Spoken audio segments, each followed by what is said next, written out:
A ver, estas son algunas de las preguntas que los televidentes nos han mandado. ¿Qué papel en realidad juegan los medicamentos genéricos para los sectores populares y medios? Díganos cuál es su importancia. Luego, ¿por qué en muchas partes del país los genéricos son escasos o inaccesibles? Ya no hay, se acabaron, es la respuesta, ¿no? ¿Y cómo afectan los intereses de las grandes farmacéuticas o de los importadores de medicamentos de marca la disponibilidad de los genéricos? Porque hay otros que me dicen hay que quemarlos, hay que declarar en reorganización, en fin, ¿no? La gente protesta de mil maneras, ¿no? Pero no les hacen caso, ¿no? ¿Qué podemos hacer? A ver, doctor Bustamante, usted que tiene poder, a ver. Bueno, lo que podemos hacer es reorganizar las cosas, cambiar las cosas. La gente tiene temor al cambio y eso es lo que estamos viendo en algunos sectores de la industria, en algunas personas que realmente van a ver un beneficio para toda la población cuando los medicamentos genéricos de calidad ingresen al mercado. Un medicamento genérico, atendiendo a la primera pregunta, es aquel producto que es similar en cuanto a calidad y eficacia terapéutica con aquel producto original e innovador, también llamado medicamento de marca. Pero tiene que tener eficacia y calidad comprobada. Eso es lo que se llama ser un genérico intercambiable. Entonces, tenemos que cuidar ese detalle también. Y por ello, en este proyecto de ley, o esta autógrafa observada, que está en este momento en consideración del Congreso, se está estableciendo que los medicamentos tienen que tener la aprobación necesaria de una autoridad sanitaria de primer nivel, como FDA, EMA, y además tener un certificado de libre venta en el país de origen. De pura lógica y de sentido común, pero la pregunta es la siguiente: ¿por qué el Ejecutivo ha observado esta norma? ¿Y por qué los miembros de la Comisión de Salud, que antes eran unánimes en su opinión, han cambiado? ¿Hay un lobby realmente trabajando ahí? Porque sí, es un lobby farmacéutico muy grande. Aparentemente hay que ser realistas, ¿no? Definitivamente hay intereses que se están empujando y a eso se le llama lobby. Claro, eso ha provocado quizá que la opinión técnica del Ministerio de Salud cambie. El ministro de Salud, Vázquez, fue muy explícito en el propio Congreso de la República diciendo que este proyecto de ley era realmente beneficioso para la población. Él fue el que divulgó que había 17.000 expedientes en trámite en Digemit no resueltos. Él lo divulgó. Y justamente decía, precisamente por esto necesitamos que las cosas cambien y que Digemit no trabe el derecho de los peruanos a acceso a medicamentos de calidad. Perdón, había una ley donde se decía así literalmente que si en 45 días no había una respuesta del Digemit, se daba por aprobado el medicamento. Silencio administrativo. ¿No? Sí. Silencio administrativo positivo. Bueno, estamos hablando de la ley anterior, la 21738, que tiene que ver con medicamentos para enfermedades raras y huérfanas, que tiene esa disposición. Pero eso no incluye, eso no es para enfermedades que tengan medicamentos que provengan de países de alta vigilancia. Esta ley, la que estamos proponiendo ahora, también tiene una cláusula que habla de 45 días silencio administrativo, pero es cuando se trata de medicamentos que corresponden a epidemias o a emergencias sanitarias, que es muy importante. Por ejemplo, si apareciera nuevamente una epidemia, Dios no lo quiera, tipo COVID-19 en Perú, en 45 días se tendría aprobación para medicamentos, vacunas que necesitan entrar al mercado. Y no lo que pasó en la pandemia en el año 20 y 21, que tuvimos meses de demora para aprobación de vacunas. Pepe, pero efectivamente hay esta ley de enfermedades raras que en 45 días hay silencio positivo, que tiene año y medio en reglamentación y ahí hay toda una historia en Minsa. Pero ¿por qué no se reglamenta? Pues ahí nos tienen que... No quieren reglamentarla. No quieren. Porque esa ley no vale nada. No, sí. No hay reglamento. Si no hay reglamento, no es definitivamente. Es una ley muerta, un reglamento. Efectivamente, pero como dice Ernesto, esa ley es para todos los medicamentos del mundo, tengan en 45 días una evaluación y puedan llegar al país. La ley, la autógrafa que está observada es para mejorar esa ley de 45 días y dice, en el caso de los productos que fueron evaluados en FDA o en EMA, para específicamente son esos que significan calidad, les mejoramos en 45 días. O sea, fortalece la ley de enfermedades raras y mejora el acceso. Un día, mejorar la vida de un paciente en un día, o que pueda salvar en un día a un paciente por tener 45 días antes para ciertos productos, es espectacular. Por eso esta ley, tú preguntabas en la primera que dice tu público, ¿qué significa para las personas de menos recursos los medicamentos genéricos? Yo, sin temor a equivocarme, puedo decir la diferencia entre la vida y la muerte. Eso significa tener medicamentos de calidad, y podemos poner muchísimos ejemplos de cómo eso se traduce en la vida real. Otra pregunta. ¿Por qué países como Chile, son datos tuyos, ¿no?, tiene 3.000 genéricos? 4.000, ahora son 4.000. Sí, sí. 4.000 genéricos Chile. Colombia creo que tiene por ahí va, Colombia. Brasil tiene más de 5.000, todos. Para todos los medicamentos. Toda la farmacopea, sí. Todos, más de 5.000 genéricos. ¿Qué demuestra eso? Que ahí hay políticos y gobernantes y funcionarios que se preocupan por la población.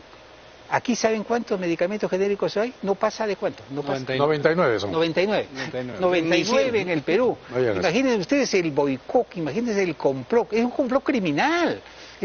O no, a ver, tú que eres penalista. Claro, lógicamente, porque como dice Omar, un medicamento significa la diferencia entre la vida y la muerte. Y hay medicamentos que por provenir de farmacéuticas tienen un precio estratosférico que no está al alcance del pueblo. La medicina genérica es de calidad, pero está al alcance del pueblo, pero no lo tienes. Y cuando tú vas a una farmacia, a pesar de que debe, por mandato de ley, expender medicamentos genéricos, en las farmacias te dicen, ya se acabó, no tenemos, no hay, ¿no? La diferencia entre la vida y la muerte. ¿Eso es delito? Por supuesto que sí, claro que sí. ¿Cómo se puede tener 17.000 expedientes virtualmente en el archivo? ¿No? Porque no tienen tiempo, no quieren, porque los han coimeado. Vaya uno a encontrar las explicaciones, ¿no? Que son trámites burocráticos, nada más. Ojalá hubiera experimentos. Es un trámite burocrático criminal, ¿ah? Nos afecta a todos los peruanos. Y lo peor de todo es que ni siquiera hay gente que asuma la responsabilidad civil, penal y administrativa por tener estancados esos expedientes. Gracias. Porque Vicevic le debe una respuesta al país. El ministro de Salud tiene que preocuparse por este tema. Claro. Y tiene que ir al Congreso a responder por las expectativas de la gente. Mira, yo que ando 15 años con todo este proceso regulatorio a raíz de dificultades que teníamos para investigar en la universidad, porque hace 15 años, o el 2012, 2013, cuando queríamos investigar y tener algo en la universidad, no podíamos importar, ¿no? Nos obligaban a hacer farmacéuticas, eso tú no lo sabes. O sea, para una universidad que quiere importar esto para investigar algo de supertecnología, tenías que ser una farmacéutica, inscribirte con un proceso como droguería, complejo, así como droguería, para importar algo, era una locura. Ahí empecé a entrar en este tema, trabajamos mucho. En Digemita hay muchísimo profesional de primer nivel que hace las cosas bien y funciona y entiende cuál es el asunto y va a lo que tú comentas. No, también hay que cambiar y mejora regulatoria. Y ahí es una respuesta clara del Ejecutivo, las respuestas del Legislativo como las de Ernesto que dicen, esto mejora importantemente. Esta ley puede mejorar en 24 horas el ingreso de miles de productos que no solo han sido fabricados, y eso es lo que hay que precisar, sino han pasado por un control exhaustivo en estos países, porque a diferencia de la ley actual en Perú, que solo pide que haya sido fabricado en un país, la ley que propone Ernesto es que también se use. Eso es fundamental, que a veces se está olvidando en esta discusión. ¿Qué significa que se use? Que este jarabe no solo se está fabricando en Suiza, para exportación. Para exportación, que es el certificado libre de venta. Se lo dan a sus propios ciudadanos. Lo que nos dicen es que la ley que presenta Ernesto, que hemos coincidido en esta lucha, dice, ha sido evaluada por la autoridad europea y garantiza la autoridad europea para que sus pacientes puedan utilizar. La actual no pide eso. Entonces es un control superior al que tenemos ahora, pero en 24 horas, no en años. Claro. Y ese es el gran cambio. ¿De quién depende? De los 130 congresistas en este momento, y que el ministro de Salud y el Ejecutivo se ponga la mano al pecho y realmente, si le importa la población y los pacientes, nos diga, vamos a apoyar normas de este tipo, ¿no? Yo recuerdo que el ministro de Salud hace unos 6 meses, más o menos 6 meses, denunció que así como había un club de la construcción mafioso, ¿no?, también había un club de los farmacéuticos, ¿no?